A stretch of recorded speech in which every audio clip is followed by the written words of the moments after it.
In the heart of a winter storm, on a quiet airport in Vermont, a little girl stepped through the automatic doors carrying a purple backpack pressed tightly to her chest. No one knew her name, no one knew her story, but 12 German shepherds trained to track danger and save lives suddenly broke formation the moment they caught a single familiar scent drifting from the cold wind. What happened next stunned hundreds of passengers and revealed a truth that had been waiting a full year for its final chapter.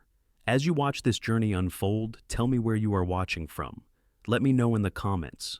Winter had wrapped Northridge Regional Airport in a white silence that felt almost sacred, the kind of silence that only comes when the sky has been snowing for so long it forgets how to stop. The airport itself was small, a stubborn rectangle of glass and steel pressed between the dark shoulders of the Vermont mountains, its windows rimmed with frost like old breath on cold glass. Out on the tarmac, plows crawled back and forth like tired beetles, pushing snow into walls higher than a child, while the red and blue beacons of grounded planes blinked patiently in the distance, as if winking at a sky that refused to cooperate. Inside the terminal, the world narrowed to the soft murmur of delayed passengers wrapped in wool and impatience, the smell of burnt coffee, and the faint mechanical sighs of the building as it held its own against the storm. At the far end of the main waiting area, where Gate 3 and Gate 4 shared a strip of vinyl floor that had seen too many winters, someone had cleared a wide space and lined orange cones in a neat rectangle. Beside Joe, a portable PA speaker stood on a metal stand, its black surface reflecting the overhead lights, and a vinyl banner stretched across two poles. Northridge Police K9 Demonstration, Storm or Shine. The woman who had helped set it up, Sarah Klein, checked the banner one last time and tugged at one corner until it hung perfectly straight. Sarah was in her mid-30s, an airline employee whose life had been measured out in boarding passes and apologies for delays. She was taller than she realized, with a long, narrow frame that always seemed a little folded in on itself, like she was trying to take up less space in a world that could be loud and demanding. Her sandy hair was pulled back in a ponytail that had given up being neat hours ago, and faint shadows lived under her eyes, the kind that come from too many night shifts and one divorce that had left her quieter than before. But there was kindness in the way she spoke to passengers, a softness around the edges of her voice that made people tell her more than she asked. And today, beneath the tiredness, there was a flicker of genuine excitement. She had always liked dogs more than people. Dogs did not argue with gate changes. Near her, a temporary barrier of retractable belts separated the cleared space from the rows of seats where travelers, bundled in thick coats and scarves, had begun to gather with lukewarm coffee and plastic-wrapped sandwiches. Some had that dazed look of people who had been waiting too long. Others leaned forward like children promised a magic trick. Beyond the barrier, lined up in a perfectly straight row, as if carved from the same block of discipline, stood 12 German shepherds. They were not the cartoon version of the breed that people imagine from movies. They were lean and muscled, fur heavy and thick for the Vermont cold, eyes alert and old, with a kind of wisdom human beings rarely earned. Each dog was different if one knew how to look closely. A slightly broader chest here, a darker mask over the face there, a scar hidden near a shoulder, a white-tipped paw that broke the uniformity like a whispered joke.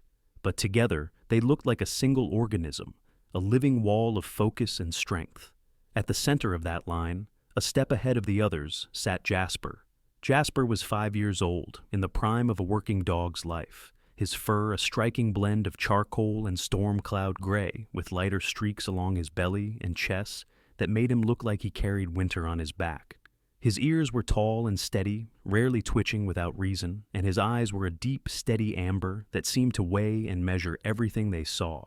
Jasper was not the largest dog in the line, but there was a gravity about him, a quiet assurance in the way he held himself, paws aligned, back straight, as if he understood that others took their cue from him. He had the scars of work, faint and pale beneath his coat, a thin line along his flank from a piece of metal in a collapsed barn, a rough patch near his foreleg from an icy fence, but none of those defined him. What defined Jasper was the way he responded to the world, alert but not anxious, protective without unnecessary aggression, always searching for the right thing to do, as if some earlier chapter of his life had taught him that choices mattered. Holding Jasper's leash with familiar ease was Officer Elias Monroe. Elias stood just over 6 feet, built in the solid way of a man who had spent years hauling gear through snow and mud rather than sitting behind a desk. His hair had once been a deep brown, but now bore threads of silver at the temples, and a few more in his neatly trimmed beard, the kind of gray that winter and grief leave behind as receipts. His face was handsome in a quiet, unremarkable way. Strong nose, square jaw softened by laugh lines that argued with the tiredness beneath his eyes. Those eyes were the color of old denim and carried a gentleness that surprised people who first judged him by the badge on his chest and the gun on his hip. He wore the standard dark blue uniform of the Northridge Police Department, layered under a heavy-duty winter jacket with reflective stripes and K9 unit stitched above his heart. The jacket had the slightly worn look of something used more for work than for show, its shoulders carrying invisible stories of late-night calls and early morning searches. Elias had grown up not far from here, in a small town that understood both hardship and neighborly warmth, and years ago there had been a winter when he had lost a fellow officer and his first K9 partner in an avalanche rescue gone wrong. That night had pressed a permanent weight into his posture, a barely visible stoop when he thought no one was watching, but it had also carved out in him a deep belief that every life they managed to save afterward mattered twice. It was that belief that made him patient with people, even when they were unreasonable, and endlessly careful with the dogs under his command. "Ladies and gentlemen," he said into the wireless microphone clipped to his collar, his voice coming through the portable speaker, warm and surprisingly calm. "Thank you for being patient with the weather and with us. Since the storm has decided you're staying with us a little longer, we thought we'd introduce you to some of our hardest working locals." A ripple of soft laughter moved through the crowd. The atmosphere shifted. Stranded passengers became an audience. Children shuffled closer to the barrier, some climbing onto their seats for a better view, gloved hands gripping the metal armrests. An older man in a thick wool coat and flat cap adjusted his glasses. A pair of college students, both in puffy jackets, lifted their phones to start recording. Sarah stood off to the side, arms folded loosely, watching with the faint smile of someone who knew how badly the day had been going and was grateful for anything that could redeem it. Elias gave each dog a quick glance, checking posture, focus, the subtle set of muscles along their shoulders and necks. These dogs were not just tools, they were partners, each with a history he could recite if asked, training successes, bad days, injuries, close calls. He gestured toward the row. "These are members of our K9 unit. They help us find missing people, detect explosives, and sometimes just remind us we're not alone on the job. They're smart, they're brave, and if you ask me, they're better coworkers than most of the guys in my precinct." A few people laughed more loudly at that, and even one of the other handlers, a younger man with a buzz cut and wind-reddened cheeks, shook his head, grinning. The handlers formed a loose arc behind their dogs, each dressed in a variation of winter duty gear.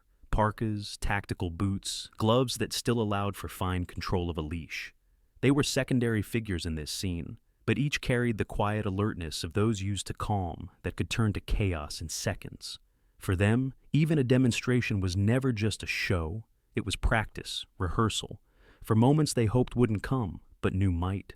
Elias tugged lightly on Jasper's leash, and the dog rose smoothly to his feet, every motion economical. "This handsome guy here is Jasper," Elias said. "He's 5 years old. He thinks he runs the unit, and he's usually right." Jasper's ears flicked at the sound of his name, and he turned his head toward Elias with what looked very much like a dignified acknowledgement. "He's trained in search and rescue and explosive detection. He can track a scent through a snowstorm, ignore a hot dog if it's not his, and, on a good day, he lets me have the front seat in the truck." The crowd chuckled again, but there was something like admiration in it now. Jasper, catching the tone if not the words, lifted his head, chest, broadening slightly as he looked out over the faces watching him. He had performed demonstrations like this before, and something in him understood that these gatherings were different from real missions, but still important. Here, he wasn't chasing the sharp tang of fear or the metallic scent of danger. He was chasing understanding, building trust between his kind and theirs. Outside, the storm drummed its fingers against the windows, blurring the world beyond into shifting shades of white and gray. The glass vibrated now and then under a stronger gust, but inside the terminal, under the fluorescent lights and airport announcements, the little rectangle of cleared floor felt like its own stage, lit for a story that didn't yet know its ending. The demonstration began. At Elias's commands, given with simple hand signals and soft words, the dogs showed their discipline, sitting and lying in perfect unison, weaving through a line of orange cones with the graceful precision of dancers, halting mid-run when told, turning left or right as if guided by invisible strings. One of the younger dogs, a 2-year-old with a patch of lighter fur on his chest, hesitated during a tight turn, slipping slightly on the polished floor, and his handler gave him a soft, encouraging murmur and a scratch behind the ear when he recovered. The audience reacted in little bursts, claps for sharp moves, sympathetic oohs for minor missteps. Children squealed when a dog leapt, to place his paws gently on a handler's shoulders, demonstrating a trained stance used for certain searches. Through it all, Jasper moved with a calm composure born from years on the job. When it was his turn to demonstrate article search, Elias tossed a small cloth-wrapped object within the cleared space, spinning it so that it landed between cone lines. Jasper's nose quivered, his body shifting subtly as he caught the scent. And then he moved, low, focused, tail held level, each footfall intentional. He found it fast, of course. This was a simple task for him. But watching him work, even on something so basic, there was a sense that the air itself parted for him, recognizing his purpose. He lay down with the object between his paws, gaze flickering to Elias as if to say, "Here, I have done it again."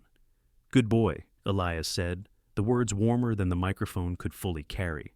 He rewarded Jasper with a small tug-of-war game, with a worn, beloved tug toy pulled from his pocket, letting the dog shake his head and growl playfully. For a few seconds, the officer who had seen too many winters became just a man playing with his dog, and the crowd felt it, the way the line between duty and affection blurred. Time stretched in that cozy, snowbound bubble. Announcements about delayed flights continued to echo overhead in the neutral voice of the airport system. Flight 204 to Boston delayed. Flight 189 to Chicago delayed further. Updated departure times unknown. People checked their phones, shook their heads, then gave up and turned their attention back to the demonstration, as if deciding that if they had to be stuck, there were worse companions than a tribe of loyal dogs and the officers who trusted them. Then, as Jasper settled back into line with the others and Elias began to explain the basics of scent work, the automatic glass doors at the far end of the terminal slid open with a soft, practiced sigh. A fresh gust of air rushed in, colder and sharper than what the heating system could fully tame, curling around legs and chairs and the edges of coats, carrying with it the raw, metallic promise of the storm outside. Through that doorway stepped a small figure in a purple parka, a lavender knit hat pulled low over her ears, and snowflakes still clinging to the eyelashes that framed her pale blue eyes. She was no more than 8 years old, a slight girl whose height made her backpack look too big for her, as if she were a traveler wearing someone else's journey. Her name was Harlow Hartman, though no one in the crowd knew it yet. Harlow had the kind of face people remembered without knowing why. A narrow chin, freckles scattered across her nose like someone had tried to map a constellation and stopped halfway, and a mouth that pressed itself into a determined line when she was nervous, as if she had made an unspoken promise never to cry in public again. There was a carefulness in the way she moved, holding her purple backpack strap in both hands, fingers white from gripping it too tightly, like the bag contained something more precious than clothing or toys. Whatever childhood softness she should have had seemed layered over by a thin, transparent coat of grown-up seriousness, the sort that arrives too early when life has already taken something important away.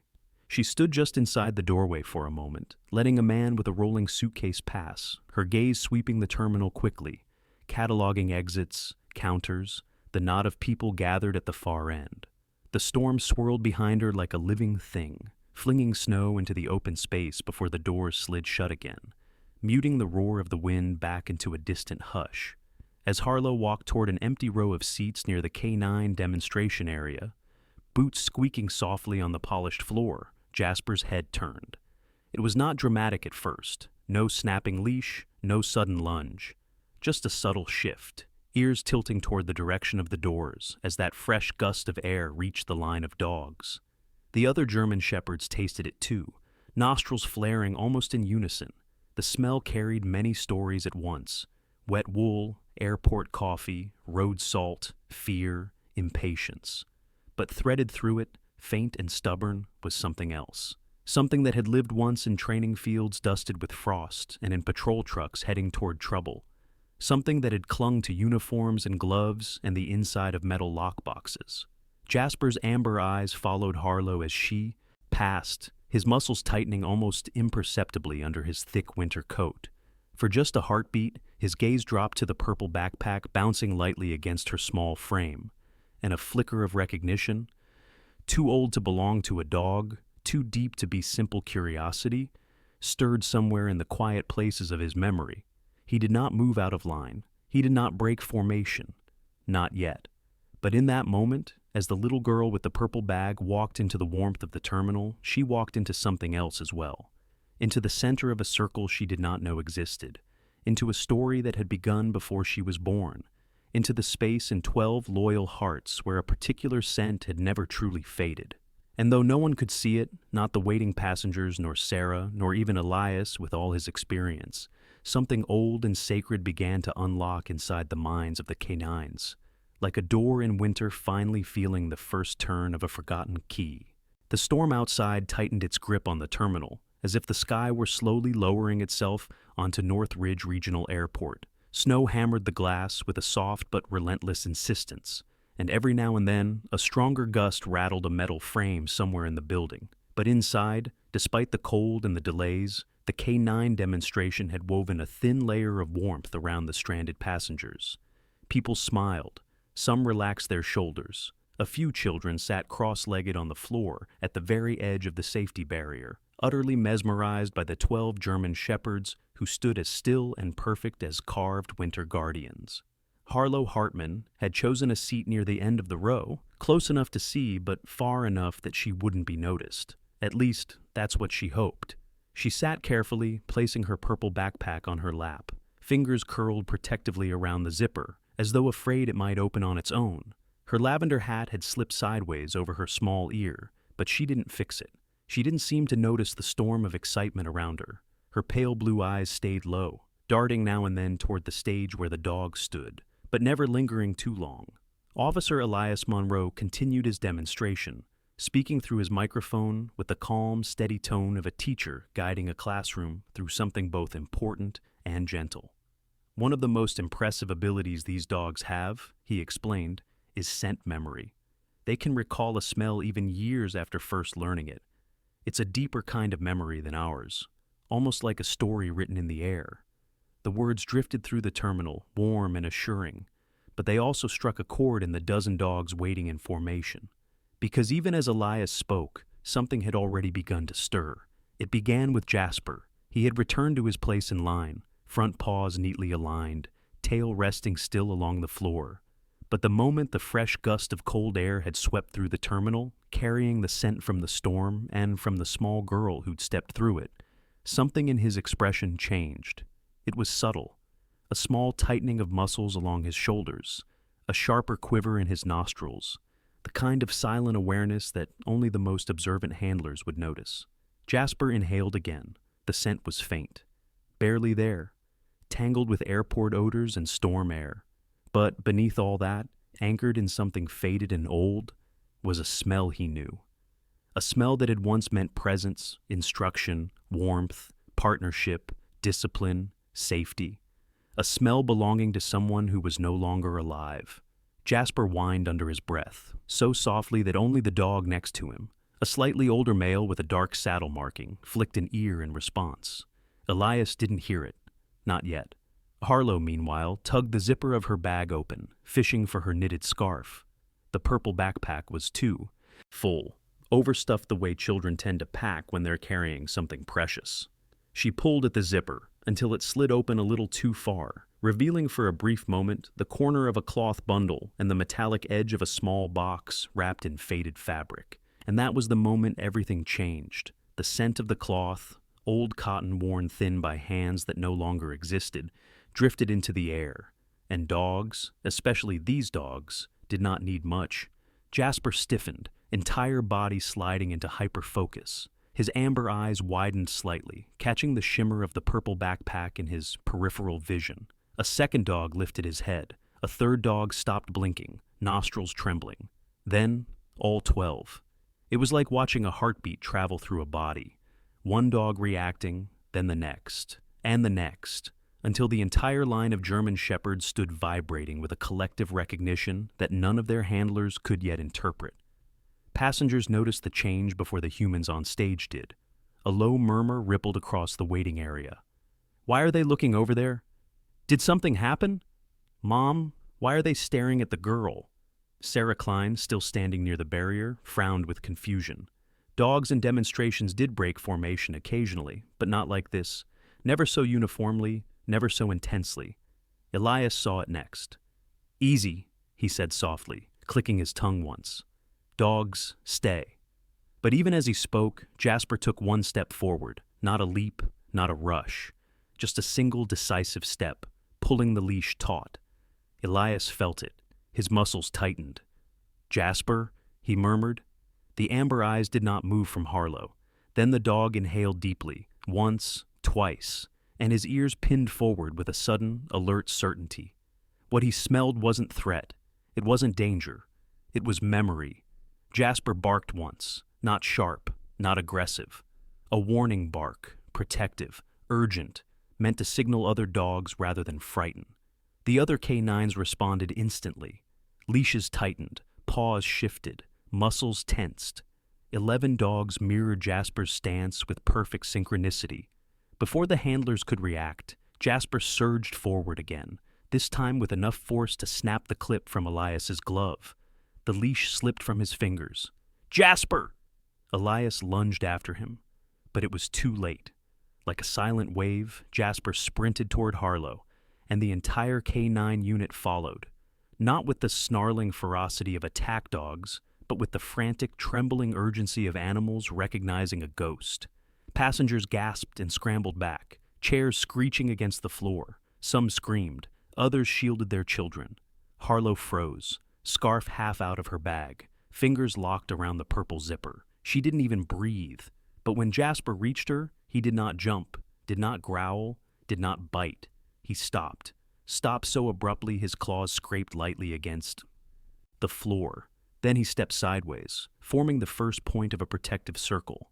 The other dogs positioned themselves around her with a precision that stunned even the officers chasing after them. A perfect ring, shoulder to shoulder, heads out, bodies angled slightly inward. Not an attack formation, a guard formation, a formation that had been taught years ago by one man, the man whose photograph lay inside Harlow's bag. Elias managed to reach the circle, breath rising in harsh clouds, heart pounding. "Easy! Jasper, stand down!" he shouted, but the command slid off the dogs like water. Their bodies stayed rigid, loyal, unmoving. Passengers stared in terror, but Elias, once he saw Jasper's body language, felt something else entirely. Not fear, recognition. The way Jasper leaned toward the little girl, the way the other dogs mirrored him, the way none of them displayed teeth or aggression. "Something's wrong," one handler muttered. "They're not reacting like they've detected a threat." "No," Elias said quietly, stepping closer. "They're reacting like—" His voice caught before he could finish. Like they've found someone they lost. Like they're remembering their past. Jasper glanced back at Elias, then returned his gaze to Harlow, lowering himself to his belly, protective, loyal, reverent. Harlow blinked as tears welled in her eyes, not from fear, but from something she didn't understand. The purple backpack strap slipped from her fingers. For the first time, she whispered, "Please don't take it, please." But her voice was too soft for anyone to hear through the noise. The handlers surrounded the circle, unsure how to intervene without escalating the dog's emotional state. Dogs acted on instinct, but this wasn't fear or aggression. It was something deeper, memory welded to grief. Sarah stepped forward, breath shaking. "What do we do?" Elias's answer came low, uncertain, strained. I don't know yet." And in the center of the circle, surrounded by 12 loyal hearts beating in rhythm to a ghost, sat a little girl holding a backpack full of memories none of them were ready to face. For several long seconds, no one moved. The 12 German shepherds stayed locked around Harlow in their tight, protective circle, 12 silhouettes against the polished terminal floor, 12 bodies tense but non-threatening, 12 pairs of eyes watching every unfamiliar hand that drifted too close. Passengers huddled back, some covering their mouths, others holding phones, but too stunned to hit record. The loudspeaker above them tried to continue with its routine announcements. Flight 182 is now delayed until further notice. But its voice felt strange now, thin, almost irrelevant in the heavy hush that had settled over the terminal. Officer Elias Monroe approached slowly, hands raised to signal calm, even though the dogs were not behaving aggressively. They looked conflicted, nostalgic, as if torn between the world they currently served and a world they once knew. "Harlow," Elias said softly, though he did not expect her to respond. "No one is going to hurt you, we just need to understand what's happening." The girl blinked rapidly, her eyes shining with the kind of fear that had nothing to do with police dogs, and everything to do with secrets she had tried to keep zipped inside a purple backpack. Her small fingers clutched the strap again. The dogs responded to her movements with a subtle lean inward, protective, attentive, almost reverent. Security officers hurried across the terminal. The first to arrive was Airport Security Supervisor Dana Holloway, a woman in her late 40s with a square jaw, close-cropped hair, and the no-nonsense stride of someone who had spent decades balancing safety with public calm. She stopped short at the sight. "Why are they forming a guard circle?" Dana asked Elias in a low voice. "They smell something," Elias replied. "And whatever it is, it matters to them. A lot," passengers murmured anxiously. A toddler began to cry somewhere in the back row. Sarah Klein, who had helped set up the demonstration, covered her mouth with her hand, eyes wide with disbelief. Dana gestured toward the handlers. "We need to move the girl to the security room. Standard protocol." Elias nodded. "Let me do the approach. They'll respond better to me." It took almost a full minute for him to slip inside the ring of dogs. Jasper allowed him through first, stepping aside, but never taking his gaze off Harlow. The other dogs followed his lead, a reminder that Jasper was not just part of the unit, but the dog the others calibrated themselves against. Elias crouched to Harlow's eye level, his voice softened to a degree only dogs and grieving children usually heard. "Hey there," he said gently. "I'm Elias. I'm not here to scare you. I just need to make sure you're okay." She swallowed, lips trembling. "Please don't take my bag," she whispered. "Please." "We won't take anything from you unless we absolutely have to," he said. "But something in there has made the dogs remember, and we need to check what it is." Harlow's grip tightened. Behind them, Dana gestured toward the security wing. "We need the room cleared, now." 2 minutes later, the dogs were guided, slowly, with murmured reassurance, behind a large glass wall in the secured K9 holding corridor adjacent to the security office. They refused to sit at first. Jasper pressed his forehead against the glass, fogging it with his breath as he stared unblinking at Harlow on the other side. The others clustered behind him, forming a tense, loyal semicircle. Inside the private security room, the atmosphere felt suddenly too still. A square table stood in the center, flanked by 3 chairs. The fluorescent lights hummed faintly, casting a soft sheen across the linoleum floor that smelled faintly of cleaning solution. A female airport employee named Marissa, mid-20s, petite, warm eyes that contrasted with her nervous posture, stood near the door with a tablet in hand. Harlow sat in a chair, legs tucked close, her purple backpack in her lap, like a small suitcase packed with memories. She sat rigid, as if holding the bag would hold her together. Moments later, a rushing of footsteps sounded in the hall. "Harlow!" a woman's voice called. Lena Hartman burst into the doorway, breathless, cheeks flushed from running, her dark hair still dusted with melting snowflakes.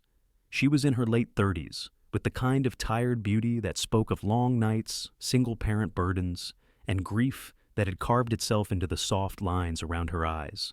She rushed to her daughter and wrapped her arms around the little girl. Harlow clung to her mother instantly. "I'm so sorry," Lena said to the officers. "The documents took longer than expected. I didn't know she'd wandered away." "It's all right," Elias said gently. "She's safe." Dana cleared her throat.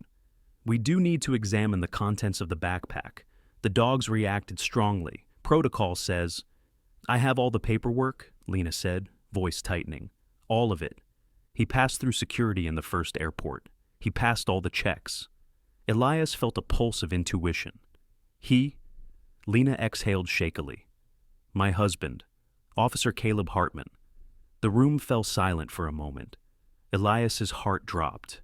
The name hit him like cold snow down the spine. Caleb Hartman wasn't just any officer. He was the officer, mentor, legend, the man whose leadership shaped an entire generation of K-9 handlers. A man who had died in the Silver Lake avalanche while saving a lost father and son. A man whose absence still haunted every patrol briefing, every winter training session, every quiet drive between calls. And Jasper, along with most of the dogs, had been trained under him. No wonder they reacted like a spirit had walked through the terminal. With gentle hands, Elias pulled a chair beside Harlow. Sweetheart, may I open the bag? Promise I'll be careful. Harlow looked up at him through watery lashes. You're a K-9 officer, like Dad, right? Elias nodded. I trained under him. Her fingers slowly loosened around the zipper. When she nodded, Elias unzipped the purple backpack with careful precision. Inside lay a neatly folded American flag worn at the edges, a police K-9 badge dulled with time, a photo, Caleb, smiling, kneeling between a German shepherd and a toddler perched on his shoulder, a small metal urn wrapped in a piece of cloth faded from years of handling, and beneath it all, a child's drawing, stick figures labeled Mom, Dad, Me, and a big dog with Jasper scribbled underneath. The air in the room thickened, heavy with all the words no one dared say. Elias absorbed each detail. His hands nearly trembled when he touched the cloth. He had seen that fabric before. Caleb used it during training sessions to carry scent items, letting dogs practice finding him through miles of snow-covered forest. It was not the urn the dogs recognized. It was Caleb himself, woven into every fiber of that cloth. Lena spoke quietly, almost apologetically. Today is the day. We're taking him home. We're supposed to fly to a town near Silver Lake. He always said that if something happened, he wanted to be laid to rest where he used to talk to God during winter sunrises. She swallowed hard. Harlow insisted on carrying him. She said she promised. The girl nodded, wiping at her cheeks. Dad said dogs remember love, even when people forget. Elias felt the words hit deep. Outside the glass wall, Jasper pressed his paw against the pane, gently, almost pleadingly, as if asking to come closer to the memories he knew by scent, but could no longer reach by touch. Elias cleared his throat, voice roughened by the rising ache. You're not in trouble, he said to Lena and Harlow. None of this is your fault. Dana nodded, her sternness softened. It's just unusual. And the dog's reaction? Well, we've never seen anything like it. Marissa added quietly, They weren't trying to hurt her. They were protecting her. Of course they were, Lena whispered, brushing Harlow's hair. Caleb trained them. He always said dogs don't forget family. Elias closed the backpack gently. Everything is permitted. Nothing here breaks regulations. The urn has proper clearance. But I need to warn you. He glanced toward the glass. Jasper's amber eyes glowed with an emotion uncharacteristic for a working dog, longing. They're not going to settle until they're certain she's safe. For the first time since the circle formed, Harlow's shoulders relaxed slightly. She reached over the table, placing her small hand against the glass where Jasper's paw rested. His ears lowered. His breath fogged the surface. Two old friends reunited through memory alone, and for that moment, in a quiet airport room strained by winter and grief, no one spoke. Because everyone, not just the dogs, felt the presence of someone who wasn't there, but whose love still lingered in the lives he had shaped. The security room had grown quiet in a way that felt heavy rather than comforting. Outside the glass wall, the 12 German shepherds remained gathered in a half-moon formation, their bodies tense but patient, their eyes locked on the small purple backpack now resting on the table. The air hummed with the soft whir of the ventilation system, and the fading echo of airport announcements no one was listening to anymore. Officer Elias Monroe stood near the table, his hands resting lightly on the edge, as if bracing himself against a memory he had not expected to face today. Lena Hartman held her daughter close, one hand rubbing gentle circles on Harlow's back. The little girl, still pale from the shock of the K9 formation closing around her, stared anxiously between Elias and the backpack, clearly torn between trust and fear. "All right," Elias said softly. "Let's go through this carefully." He lifted the photograph from the bag again, tilting it toward the light. The picture was worn at the edges, as if someone had held it many times, fingers softening the corners through repetition. Perhaps in waiting rooms, perhaps on long nights when grief feels heavier than bone. In it, Caleb Hartman stood tall and strong, his winter jacket zipped tight, one arm around a German shepherd with a bold, confident posture. On his shoulder perched a much younger Harlow, maybe 4 years old, smiling the pure, unfiltered smile of a child who believes her father can stop storms with just his presence. Harlow stared at the photo, the reflection shimmering faintly in her watery blue eyes. "That was the day he taught me how to say the command search like a real officer," she whispered. "He said dogs listen to honesty more than volume. He said they can smell if your heart tells the truth." Elias felt the words hit somewhere deep. That sounds exactly like him? And it did. Caleb Hartman had always been more than just a handler. He had been the kind of man others measured themselves against without meaning to. The officer who could lift spirits during the coldest weeks of winter. The leader who dared to let kindness guide strategy. The trainer who believed dogs weren't tools, but partners deserving dignity. He also happened to be the man who had taught Elias nearly everything he knew about the unit. Dana Holloway, standing near the doorway with her clipboard, broke the silence. "Let's reestablish the chain of custody," she said gently, though the words felt stiff against the emotion in the room. "Just so everyone understands where we stand legally." Lena nodded, wiping one cheek. "The urn passed through airport security at our departure city. They verified identity, scanned it, everything." She pulled a packet of documents from her coat, a neat folder marked with 3 stamps. "We have permits, identification forms, and the transport clearance issued after the funeral." Elias glanced through the papers. Everything was in perfect order, but the legalities weren't why the room felt fragile, like a snow globe someone had forgotten to set down gently. The reason was older, deeper, and breathing behind the glass. Jasper paced once, unable to keep still now that Harlow was out of his immediate range. His nails clicked faintly against the floor, a restless rhythm matched by the other dogs. The entire pack was holding its breath. "They remember him," Elias murmured. Lena turned toward him. "You knew Caleb well?" He nodded. "We trained together for years. I learned tracking from him. Jasper learned half his commands from him, too." A small, sad smile ghosted over his face. "He was the best handler we ever had." Lena inhaled shakily. "Then you understand why we're here today." Elias nodded again, more firmly. "I do." He picked up the faded cloth wrapped around the urn. The moment it lifted from the table, Jasper pressed both paws to the glass, ears pricked forward, body trembling with recognition. Elias swallowed hard. "This cloth. Caleb used it in hundreds of scent drills. This is part of their memory." He held it carefully, like something sacred. Even years later, they still know him. Harlow's voice came out small but steady. "Dad said if he ever didn't come home one day, we should take him back to Silver Lake. He said that's where he talked to God in the mornings." Lena closed her eyes, trying not to break. "We planned to travel tomorrow, but the flights were delayed. Then all of this happened." "It's all right," Elias said. "We're going to help you." Marissa, the petite airport employee who had been silent until now, stepped forward. "Officer Monroe, I've worked at this airport for 6 years. I've never seen dogs behave like that. They weren't scared.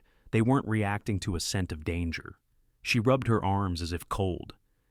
"It was like they recognized someone in her." Elias nodded. "They did." He turned to Harlow. "May I ask you something?" She nodded, hugging her knees. "When was the last time you saw him? Caleb?" Harlow looked down into her lap. "A year ago," she said softly. "Before the avalanche." The room seemed to tighten all at once, as if winter itself had leaned in to listen. Lena stroked her daughter's hair.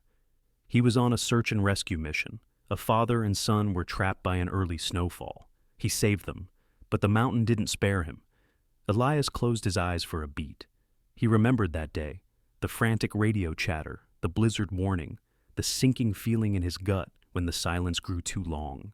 He remembered arriving at the site, snow howling around them, and seeing Caleb's jacket partially buried in the drift. He remembered how Jasper had cried that night. Long, low, heartbroken cries nothing could soothe. When he opened his eyes again, they were softer, dimmer with old grief. "Harlow," he said gently, "I think Jasper remembers the way you smell. He remembers your dad, and when he scented this cloth," he lifted it slightly. "It's like a piece of Caleb walked into that terminal." Harlow's hands tightened around the chains of the backpack strap. Does that mean the dogs think he's still here?" The question landed with a soft ache. "No," Elias said, his voice low, "but it means they know someone he loved is here, and they're doing what he trained them to do."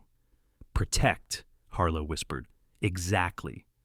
Lena wiped the corner of her eye. "He always said dogs carry our stories longer than humans do." Outside, Jasper whined softly, the sound muffled by the glass. The other dogs echoed him in low breaths and shifting paws, a chorus of longing that made the room feel both full and hollow at once. Dana cleared her throat, tone gentler now. "We need to determine next steps. Legally, you're permitted to travel with the urn, but after the dog's reaction, the terminal is on alert." Elias stepped forward. "Let me talk to the K9 commander. I'll explain. We can handle this without frightening anyone else." Dana nodded. "Good." Harlow lifted her head suddenly. "Can Jasper come in?" Lena inhaled, startled. "Sweetheart, he can't." But Elias paused. Technically, regulations said no. Active working dogs weren't permitted inside secure rooms, except under strict circumstances. But this wasn't normal protocol. This was family. Elias looked at Dana. "If we bring just one inside, on leash, it might help calm the others." Dana hesitated. The rules said one thing. Her heart said another. "One dog," she said finally. "Only one." Elias exhaled in relief. He stepped to the glass and gently tapped. "Jasper," he said softly. The dog froze. Then he rose, tail lifted slightly, not wagging, but poised, expectant, hopeful. When the door to the glass corridor opened, Jasper walked through with deliberate slowness, his nails ticking softly against the floor. He approached Harlow the way a knight approaches a grieving queen, not with excitement, but with reverence. He lowered his head into her lap, gently touching the purple backpack with his muzzle, then lifting his amber eyes to meet hers. Harlow touched his fur with trembling fingers. "Hi, Jasper," she whispered. "Dad said you were the bravest." Jasper closed his eyes, leaning into her hand. Everyone in the room felt the moment settle, quiet, complete. Behind them, the other dogs watched through the glass, calm for the first time since the storm began. Elias swallowed. "He was right, you know. Caleb, about Jasper." Harlow smiled through her tears. "Dad said Jasper had a heart big enough to carry a whole winter." Elias let out a tight breath. "He does." For the first time since the avalanche stole Caleb's last sunrise, Jasper seemed at peace, his past and present meeting gently in the hands of a child his former handler had loved. And through that fragile peace, one truth shimmered quietly in the room. Some names never die, not when loyalty keeps them alive, not when love still knows how to find them. The storm deepened as if the sky had decided to lean all its weight against the mountains of Vermont. Snow heaped itself into drifts so high, the airport windows reflected nothing but swirling white. Plows struggled like tired insects, and the parking lot had dissolved into a shapeless sheet of ice that snapped under the weight of the wind. Northridge Regional Airport, small and stubborn, did what it could. Loudspeakers repeated delay notifications, staff hurried to distribute blankets, and the smell of burnt coffee grew stronger by the minute. In the security wing, the air felt different, quieter, heavier, anchored by memory and the steady, comforting presence of Jasper, who refused to leave Harlow's side now that he had been allowed into the room. His large head rested against her knee while she gently stroked the fur between his ears. It was a fragile stillness, but a warm one. Dana Holloway appeared in the doorway once more, her security clipboard tucked under her arm. Behind her, 2 airport personnel hurried through the corridor, announcing to stranded passengers, "All flights scheduled for this evening are officially suspended. Hotel accommodations will be arranged." The announcement echoed faintly into the security room. Lena closed her eyes for a moment, finally accepting what she had suspected since early afternoon. "So, we really can't fly tonight." Elias glanced at the storm outside the glass wall. Sheets of white moved like restless spirits across the runway. "Not tonight, maybe not even tomorrow morning." Harlow hugged the purple backpack closer. "But we have to take Dad home soon." Her voice cracked on the word home, like it was something more fragile than the urn inside the bag. Elias crouched to meet her gaze. "You will," he said softly, "and we're going to help you do it." Lena raised her eyebrows, cautious but hopeful. "What do you mean?" Elias took a breath before speaking, as if weighing not just the words, but the responsibility behind them. "There's another way to get to Silver Lake," he said. "The highways are closed to civilian vehicles, but K9 and emergency units still have clearance.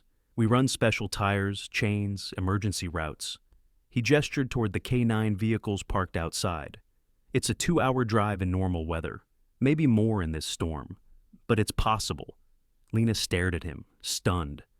"Officer Monroe? Are you offering to take us there, now?"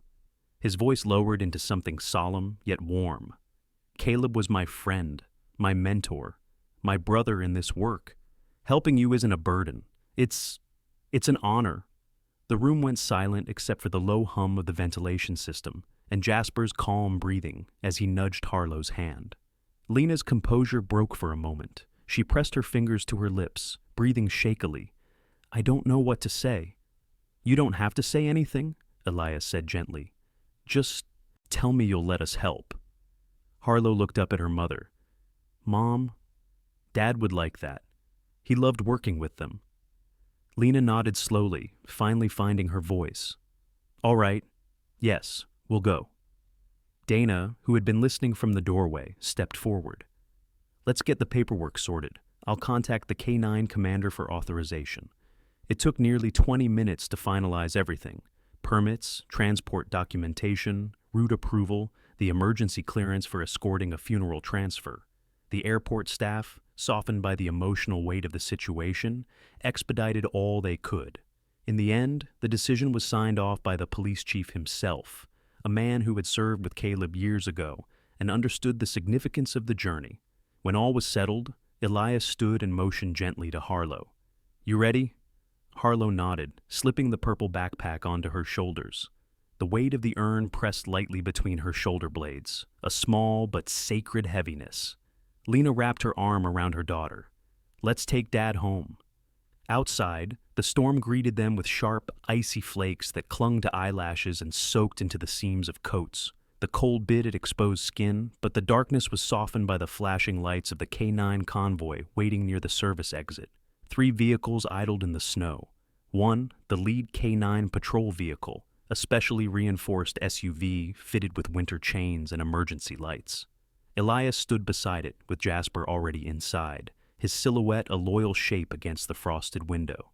2, a smaller police SUV, where Lena and Harlow would ride, transporting the urn securely. 3, a K9 van, carrying the rest of the dogs and their handlers, who had insisted on following, not because they needed to, but because loyalty, once formed, does not break in storms. Elias approached Lena. "We'll stay in radio contact the whole way. If anything feels unsafe, we pull over until visibility improves." "And you're sure the roads are open to you?" Lena asked. "They're open to emergency units," Elias confirmed. He cracked a small smile. "And to heroes we're escorting home." There was no need to clarify who the hero was. As the convoy rolled out of the airport gates, snow swallowed the world in spinning white. The headlights cut narrow tunnels through the storm, and the vehicles crept carefully along the emergency route. Inside the K9 lead car, Elias held the steering wheel with the steadiness of someone who had driven through many blizzards, while Jasper sat upright behind him, alert but calm, a sentinel with a heartbeat. In the second vehicle, Harlow watched the shape of Jasper's head through the tinted glass ahead. She raised a gloved hand to the cold window, fingertips brushing the condensation. When Jasper turned his head, as if sensing her presence even through the swirling storm, Harlow laughed, a small, bright sound that felt out of place in the middle of a winter highway, but welcome all the same. Lena glanced at her daughter, startled by the sudden joy. "What's funny, sweetheart?" Harlow wiped her eyes, smiling. "Jasper's nose just smudged the window so hard, it looks like he was trying to kiss the snow." Even Lena laughed, a soft, relieved sound she hadn't made in months. The grief didn't disappear, but for a moment it loosened, like a knot gently untangling. Meanwhile, in the K9 van, the other dogs watched intently, their heads bobbing slightly with the motion of the vehicle. They weren't restless anymore. They seemed to understand the journey, its weight, its meaning. A few handlers exchanged glances, quietly moved by the unity in their canine partners. Halfway through the route, the storm thickened again, blowing sideways across the road. Elias radioed back. "We'll slow down, keep a 3-car distance. Visibility is about 20 feet. The convoy adjusted, tires gripping icy asphalt, emergency strobes pulsing like small, brave beacons in the swirling dark. Inside the car, Harlow hugged the backpack tightly. "Mom, do you think Dad knows we're coming?" Lena squeezed her daughter's hand. I think he knew long before we did." The road gradually sloped downward toward a valley, and the storm, though still fierce, began to lose some of its violent edge. The wind softened to a steady push instead of a tear. The snowfall shifted from chaotic flurries into long, gentle strands. Finally, Elias's voice crackled through the radio again. "Silver Lake is 30 minutes out." Harlow exhaled, a sound full of relief, anticipation, and something that felt eerily like hope. The convoy pressed forward through the winter night, a quiet promise carrying them across miles of ice and memory. They were bringing Caleb Hartman home, and in the snow-choked silence, even the wind seemed to bow its head. The convoy descended through the final stretch of mountain road, with the storm slowly unraveling behind them. Snow still clung stubbornly to the world, but the violent flurries had softened into a floating hush, white motes drifting lazily across the dark pines lining the highway. The sky, which had been a sheet of furious gray only an hour earlier, cracked open just enough to let a thin ribbon of silver-blue light spill across the horizon. "Silver Lake is ahead," Elias said into the radio, his voice calm, even reverent. A few more minutes. Harlow pressed her nose to the cold window. She had never seen Silver Lake, yet something inside her stirred with quiet recognition, as if she was moving toward a place her heart already knew. In the front vehicle, Jasper lifted his head at almost the exact same moment, amber eyes fixed on the fading storm, like he sensed the approaching end of a long journey. The road curved around a hill and then opened into a wide overlook above the lake. Silver Lake spread out below them, half frozen, half shimmering with reflected sky. Sheets of ice floated like misplaced glass panes, drifting gently above the deep blue water beneath. The surrounding trees stood like sentinels, draped in white, their branches heavy with snow, and through the clouds, a single soft beam of sunlight slid down onto the lake's center, as if the world itself were bowing in welcome. Harlow whispered, "It's beautiful." Lena placed a hand on her daughter's shoulder. "Your father loved this place." They drove farther down a narrow service road that led to the lakeside clearing, a quiet patch of land between the forest and the shimmering ice. The convoy came to a stop. Doors opened, winter air swept in, sharp but peaceful. Elias stepped out first, boots crunching into the fresh layer of snow. He inhaled deeply. The air felt familiar, like the beginning of a memory he hadn't visited in years. Handlers opened the van doors next. One by one, the 12 German shepherds leapt down into the snow, their paws sinking slightly before they found solid ground. They shook out their coats, sending tiny clouds of frost into the air. Jasper was already at Elias's side, tail held low, posture solemn. "All right, boys," Elias murmured, "formation." There was no need for a leash, no need for raised voices. With a single silent gesture, a simple sweep of the hand, the same gesture Caleb had used years ago, the dogs responded instantly. They lined up in a perfectly straight row facing the lake, each one sitting tall, eyes forward, as if standing in salute. Lena watched them with trembling lips. "He trained them like this, didn't he?" Elias nodded.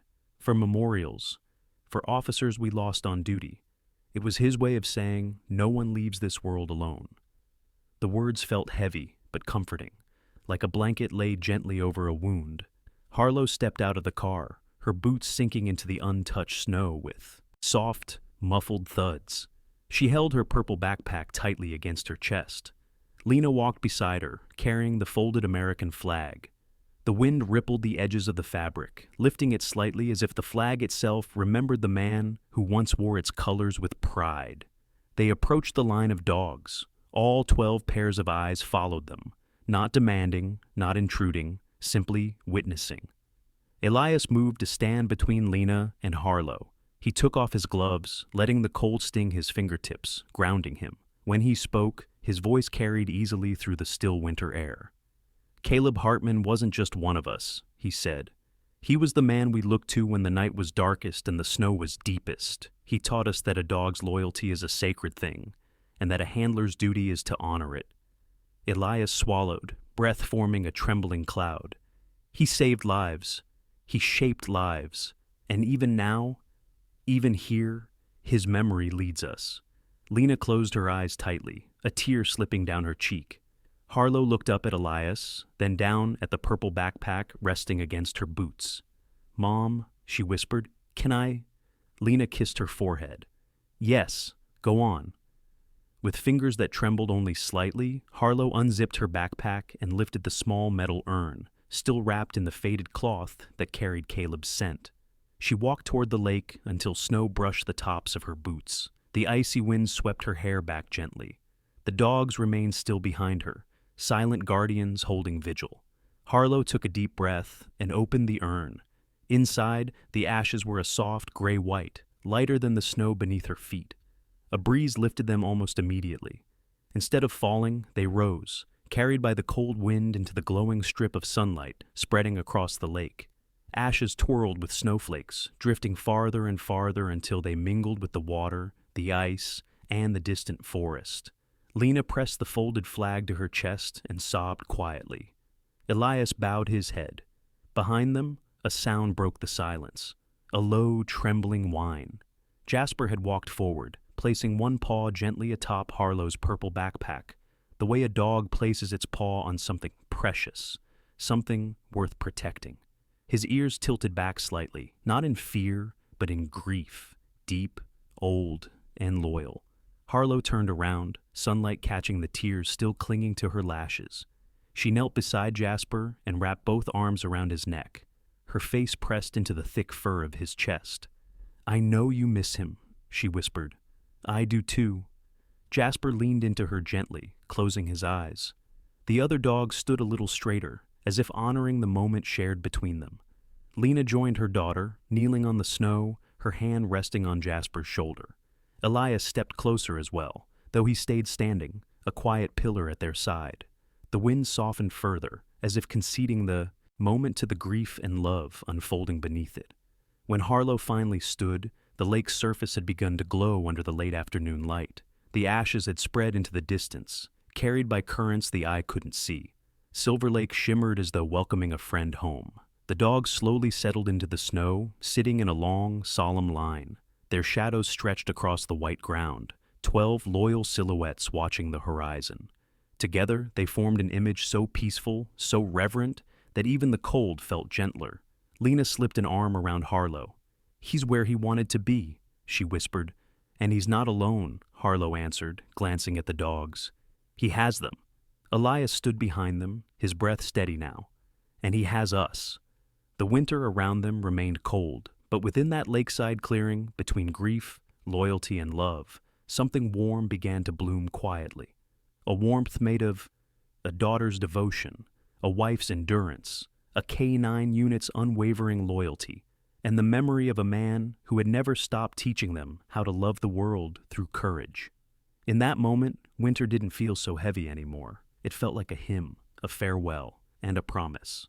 Sometimes God's miracles do not arrive with thunder or bright light.